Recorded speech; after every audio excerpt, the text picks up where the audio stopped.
12th of November. Where has this year gone? Like, it's just flown by. Does anyone else feel that way? Is anyone listening to this and thinking, what do you want about? This has been the longest year ever. Or are people relating? I want to know. How are you guys? Hello. I told you I'd be back. I understand if you might have not believed me. But I'm here. I'm back for a second episode in a row. And I'm excited to be with you, lovely lot. I am just going to wait for a few of you to get into the chat and just talk about some stuff. But for anyone that is joining, my name's Steph. This is the Untangled series, and it's just my live streams where I get the chance to talk to you and you get the chance to ask me anything you'd like. I am a therapist. I work in Leicestershire, and I run a non-profit with the lovely Lindsay of Bus Different and A Different Human Design. A Different Human Design, if you don't know, is a support and advocacy platform for neurodivergence. And you'd think with the amount of times that I've said that, it'd be a lot more free-flowing. And I still what do I do every time? That's not just on camera.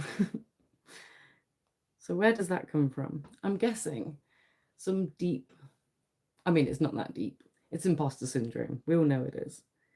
It's actually one of the core problems that I think I struggle with doing this. And I think that's why it's so important that we try and highlight it and help other people with it, because I'm a qualified therapist and I still struggle with it.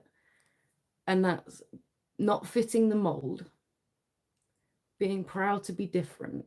These are all things we advocate for.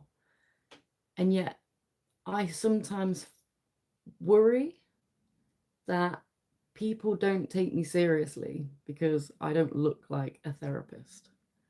You know, what does a therapist look like? Obviously, that's an image I've created in my mind. Do you know what I mean? So it's something I'm still working on. And how do I work through that? I use tools such as reminding myself, finding evidence. That's really good for my brain. I've got that need for scientific evidence for me to fully believe something. So if I can find evidence in my life that disproves what I'm feeling, that I'm not being taken seriously, or people don't see me as a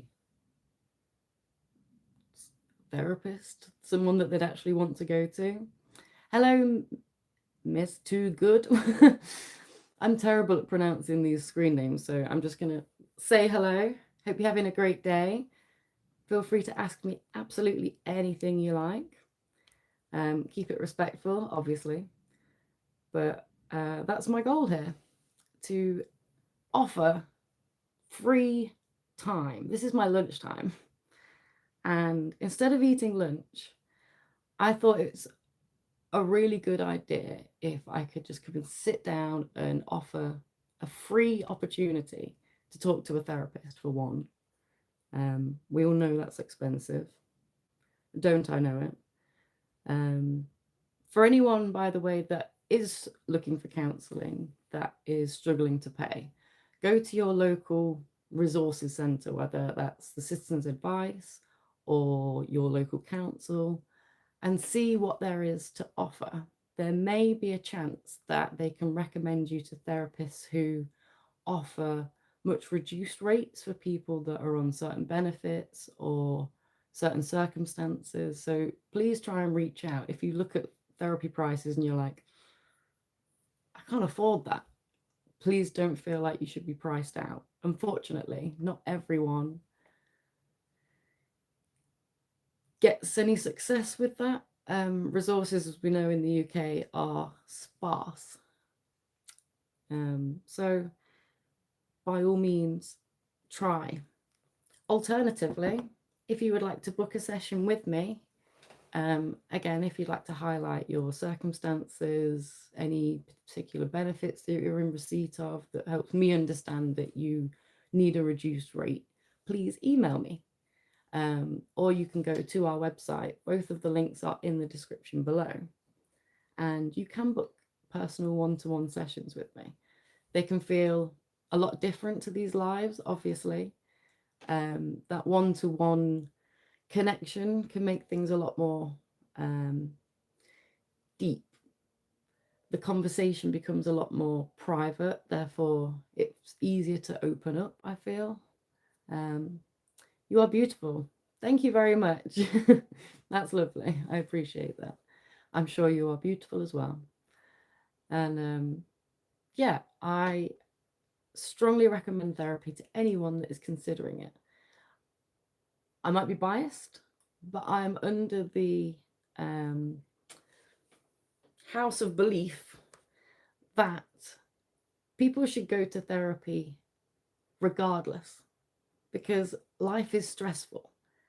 And why would we wait for life to hit us with a horrible hand of cards, right? You get dealt the worst situation, and then you're expected to handle it psychologically, physically, emotionally. And quite often you can see people go through life not experiencing depression, anxiety, and then something like grief might really hit them. And then all of a sudden it's like, how do I deal with this? I've not dealt with emotional distress my whole life until, I don't know, mid-50s. How does the brain handle trauma then, if you've not had experience in handling trauma? It's, I think, important. I think all kids should have it offered to them free at school, if anything, at the bare minimum. I mean, if you can start your schooling career with help being educationally trained and also learning how your mind works and how to manage emotions, which as children, we know we have a lot of them. And then you get to a teenager and you have a load more emotions. And then you become an adult and you're like, oh my God, the responsibilities I have now, I wish I just had hormonal imbalances, because now I've got to actually fix stuff on my own and no one's going to save me. There is no mum and dad. Unless, of course, you're very fortunate enough to have parents that are right by your side all the time. Love that for you, if that's what that is. So how's everyone's day? I thought I had an email and I thought we could discuss it together. So I won't give the name of the person that sent the email out of respect for them. They are already in therapy, so round of applause for them. But they wanted to know if they should ask their therapist if they think they're ADHD. So the story is, this person that messaged me has been going to therapy for a little under a year now, and they have started to feel like they might have ADHD. And this started because a friend said, the way you handle studying is very ADHD. We've all got that friend. If you've got ADHD, you've probably been that friend where you're recognizing the signs in all your other friends and being like, that's that, just armchair psychologist. And while that's great for pointing out patterns in neurodivergent people really finding each other naturally without us understanding necessarily that we have the similar conditions, we just gravitate towards each other naturally. I was going somewhere with that and it will come back. No. So loosely, her friend was giving her advice. And I said to her, what's your understanding of ADHD? And the only example she could give is this studying example that she was given. That a friend highlighted to her might seem like ADHD. So she's at university. So the studying is all the time. And I'm sure there's a lot of social activity going on as well. There's all that pressure. There's barely any time to sleep. We understand that. Very rarely do people go to university and just study and then go, especially at this lady's age who is 17. Obviously, if you're a late returner to university or a mature student, as you're named, if you're past a certain age, and it's really not that old, it feels offensive though. I'm getting some messages. Hello, hi, welcome. Oh, I did just forget what I was talking about though. That's not very good, is it? That's not very good at all. Do you know the reason is I'm playing with this?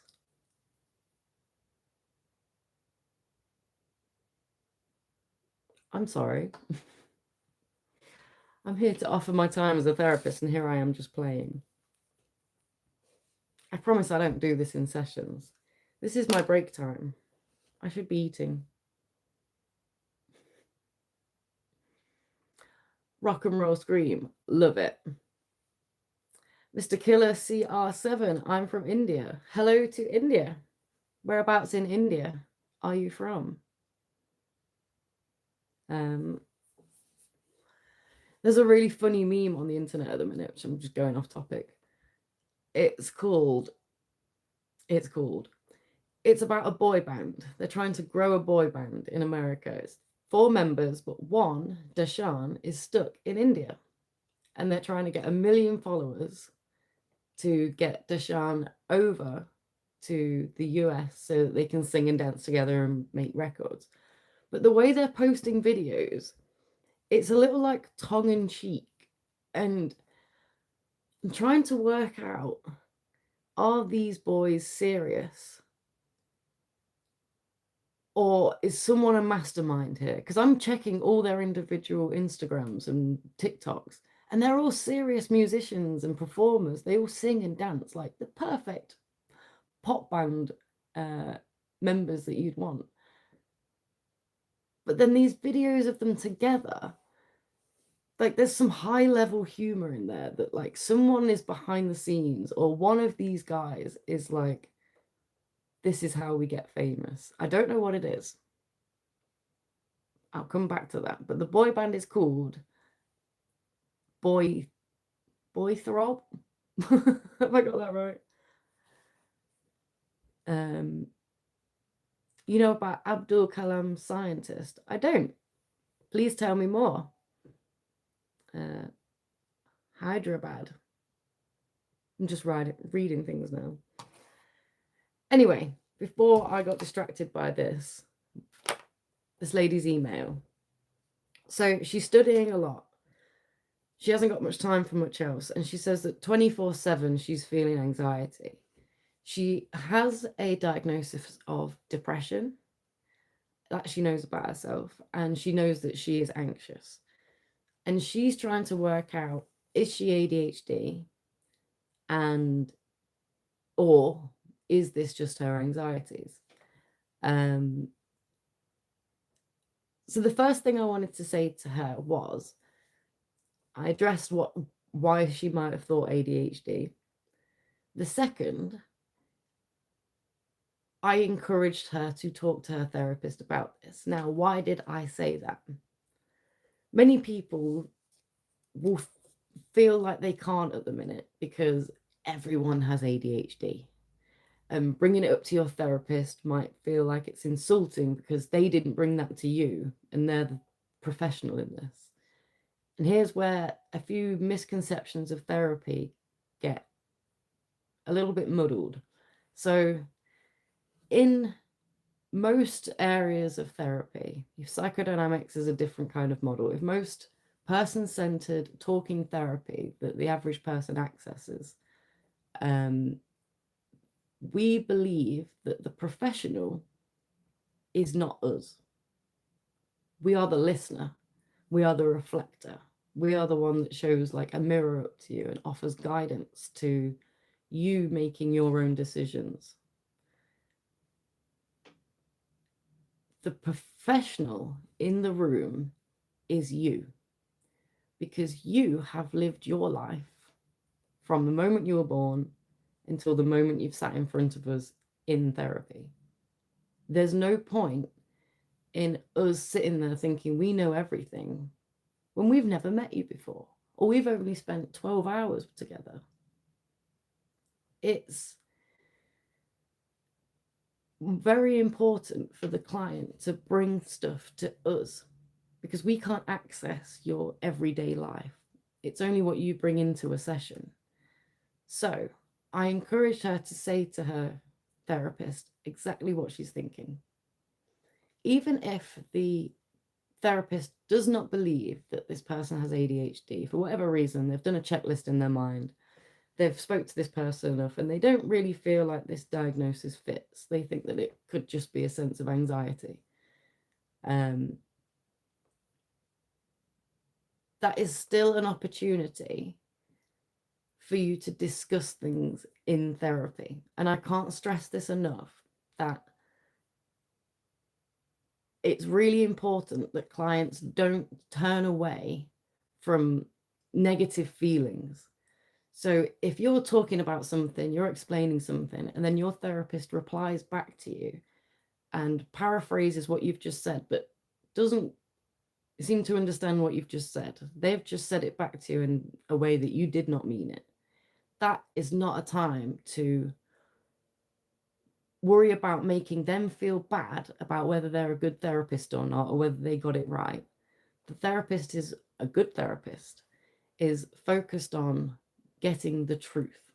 So if they've gotten something wrong, they should very much wholeheartedly accept when you say, no, sorry, I think you've misunderstood that. A good therapist will reply, thank you for highlighting that. Please help me understand this better. And that's how we discuss things. It does happen, unfortunately, if you are with a therapist and bringing negative discussions to them reacts in a terrible way. I spoke to a young person once who their therapist made too much of a connection between their success and the person's progress within therapy. Each session was about how much they'd progressed and how much. And if it wasn't enough for this therapist, they would make them feel shameful and guilty because that reflected on that therapist's career. Oh, if you're not doing the best you can, then it makes me look bad. There's a good chance that this client has escaped that from a parent or a partner or a boss, and you're just bringing that same energy, re-traumatizing in a place that's supposed to be safe. That baffles me. Unfortunately, there may be therapists that you come across that react negatively. And I mean that this goes so far as to, if you are in a session with me and you just go, can I just say, I don't like you. You make me really frustrated in these sessions. I am like, hallelujah. Do you understand? It is gold to me. That is perfect. That's exactly what I need. Brilliant. This emotion I can work with. What is annoying you about me? Tell me. I'm not going to be offended. It doesn't mean that I'm annoying everyone in the world, but right here, right now, in this session, when my job is to guide you and assist you through your emotions, if I am bringing something out in you, I'd like to know what it is, so A, I can curb that for the future and make you feel more safe. B, work through, why do you feel this way? Am I reminding you of a different situation in your life? 9 times out of 10, that's what it is. But again, for that one time out of 10, I'd want to know if it's something I'm doing that I can stop. It's only ethical for me to address that.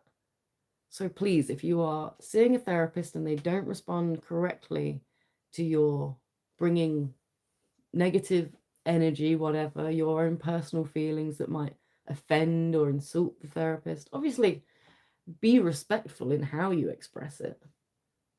That goes a long way, right? No one needs to be harassed or just insulted in their work. But being honest about your feelings is exactly what the therapy room needs. That is the space for it. Handle it within those sessions.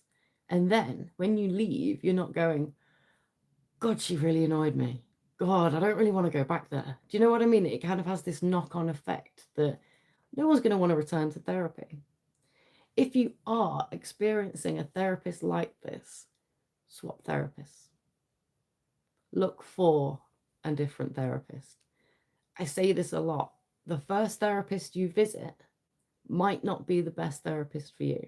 It doesn't mean they're not a good therapist. People work in different ways. Some people are a lot more confrontational. Some people are a lot more, they kind of stand back and just observe. Psychodynamics, like I've mentioned earlier, who they don't believe the client is the therapist, is the professional. They could spend the whole hour, and it's the most expensive form of therapy as well. They could spend the whole hour and not say anything. And you could get half an hour through, right, and think, I'm just the one talking here. I'm not getting any advice. And you could say, are you going to say anything? And if the therapist chooses in psychodynamics, they can easily say, it's not me that's being analyzed. My words don't mean anything here. It's you that needs to talk. And that's, if anyone doesn't know about psychodynamics, I'm not hating on it. I think it's really fascinating. If you know Sigmund Freud, obviously, the grandfather of psychotherapy, that's where that modality comes from. And I just find it fascinating. I think it's really cool. They believe that just letting the brain talk in those moments of silence, being able to be as silent as possible, it can come across rude. But again, if something comes across rude, it gives you a chance to bring that up in the session. If you've been left long enough and the therapist isn't saying anything, you'll start to say, are you not going to say anything? I'm not going to say anything. My words aren't being analysed. Your life is being analysed. So you might want to use this hour to your best advantage. Talk about yourself. Maybe talk about what's annoyed you right now. It's fantastic. But just letting someone talk, even not having that actively poking, if someone is just left to talk, you soon find that people reveal a hell of a lot more about themselves. What do you think about America and India relationships? Oh, Jesus, I don't know. I'm not a foreign relations expert.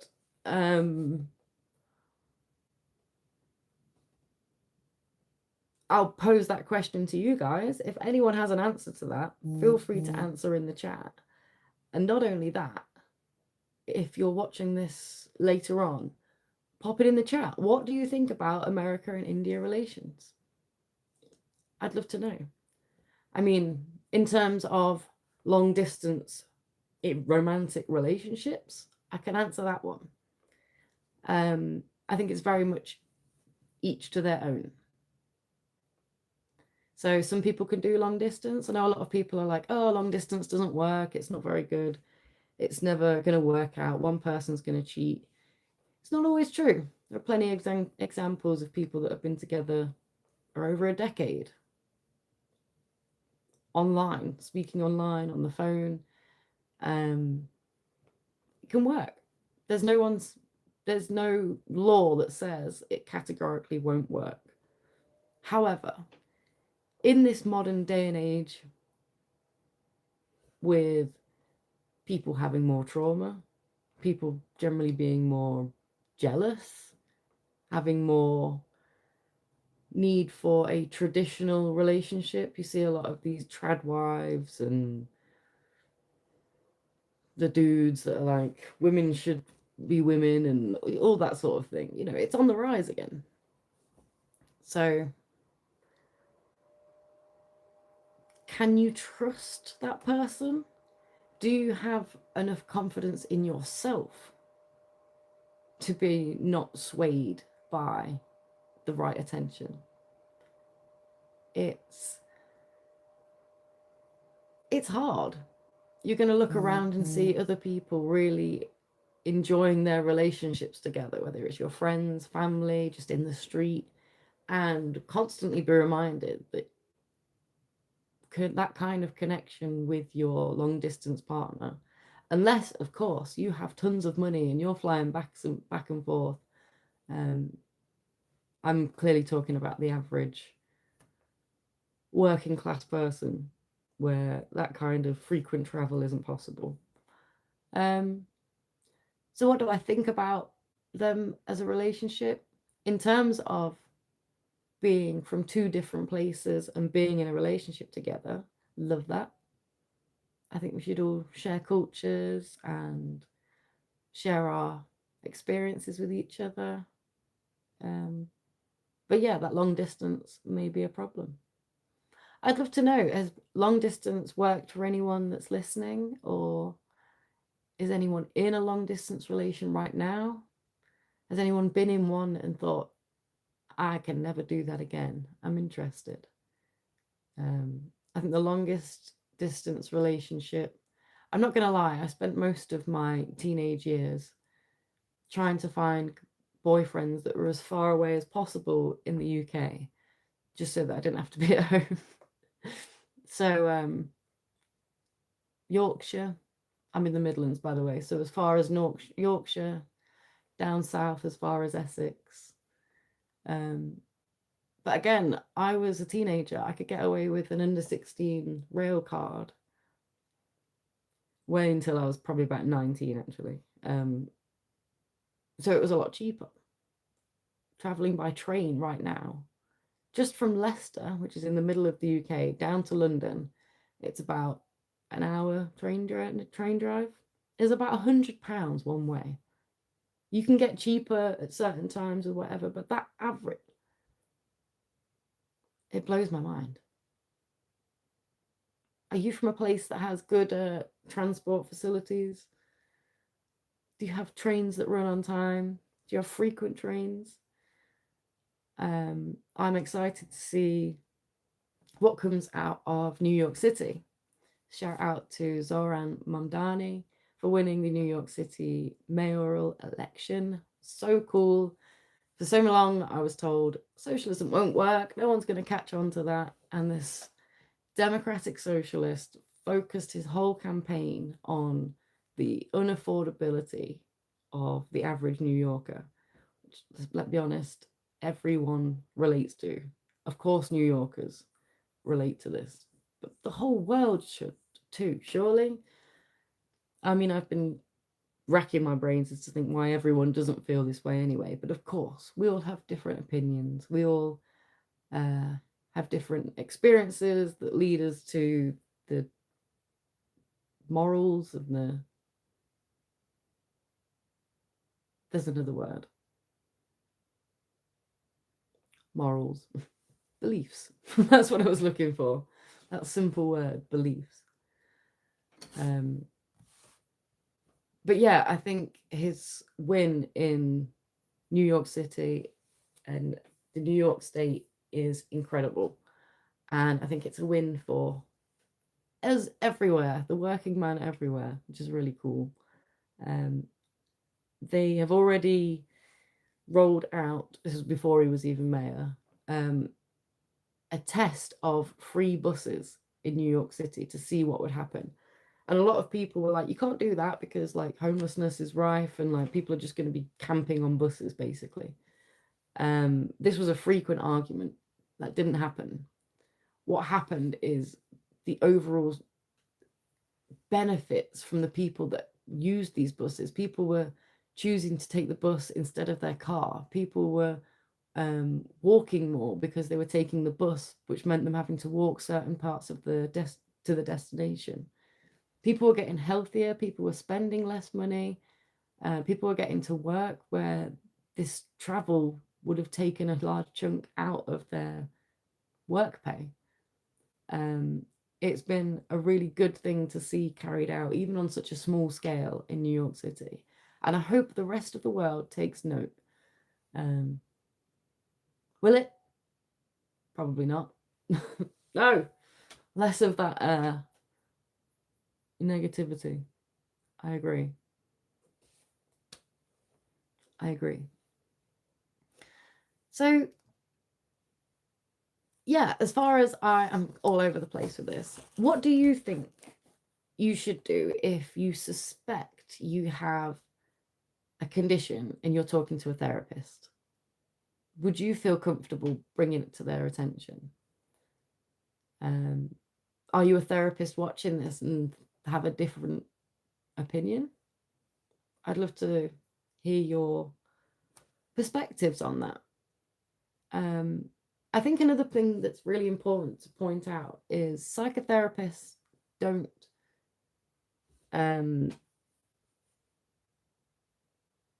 diagnose, they don't prescribe medication. There is no real need to know what condition you have, I believe, in therapy, because I don't treat the condition, I treat the symptoms. So if you come to me and you say, I think I have ADHD, it doesn't then make me go, oh, then I can look to those areas to see if these things would be improved. But if they're not, I'm not going to keep giving you the help for things people need with ADHD if you don't struggle with those areas. The symptoms that you present to me in a session are the things we'll focus on. And that's why it's important to bring the truth so that we're focusing on the real things. If anyone's been to therapy, how do you feel opening up to your therapist? Have you ever felt yourself not necessarily lying, but bending the truth, trying to not look like such the bad guy in the story, so you kind of adjust it a little bit? I understand why people do that, right? I mean, it's a survival technique. We don't want people to think that we're awful. But also we can have blinkers on and we can be so stuck in our own struggles that we then struggle to see other people's perspectives. And that can be very common for people with disabilities, whether they're physical or mental, or long-term conditions like chronic illness that they've fought for so long that sometimes they don't know when to stop fighting. And I don't mean that in a disrespectful way. I fully empathize with this position. But yeah, what do you guys think? How's your day going? I'd love to know. What are we doing this week? What are the things we need help with in our lives? I suppose this is a place for honesty as well.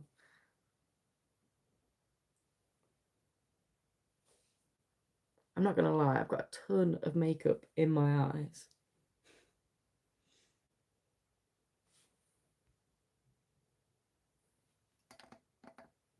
I'm just checking I haven't missed any messages.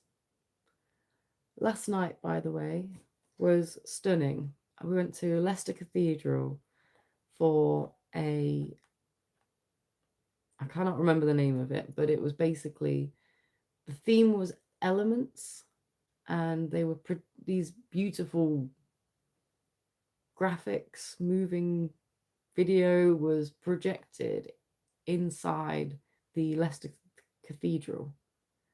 And it was against all like the stained glass windows and all the architecture and all like the sculptures and everything that you have within a cathedral. And it looked magnificent. It was stunning. I've put a video on our Instagram, Different Podcast Official. If you want to have a look at it there, it's really cool. It's really pretty. And I realised that having it on a mobile like this makes it a little difficult to share stuff. So the next episode, I will be doing it from my computer. Now you know that I'm back next Monday at 12 p.m. I was a little bit late today, but 12 p.m. I will be here Monday to answer any of your questions. And if you'd like to ask me any in the meantime, you can email me. The link is in the description below. I will get back to you, or if you'd like it discussed on the show, please say that. I don't like to just give out people's stories, so I try and keep them as anonymous as I perceive them to need. I don't assume.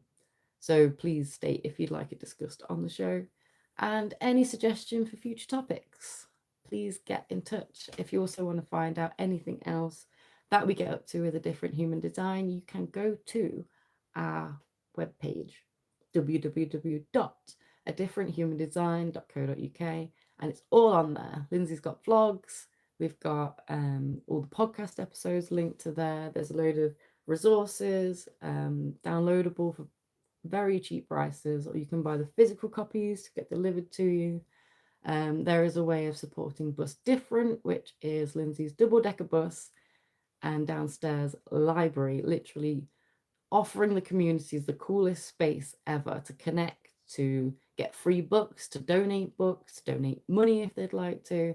It's a really cool initiative. So if you want to get involved or find out any more, please find the website. Again, all detailed below in the description. If you haven't already, give this video a like and subscribe. And I will be back on Monday for 12 p.m. Thanks very much, guys. Bye.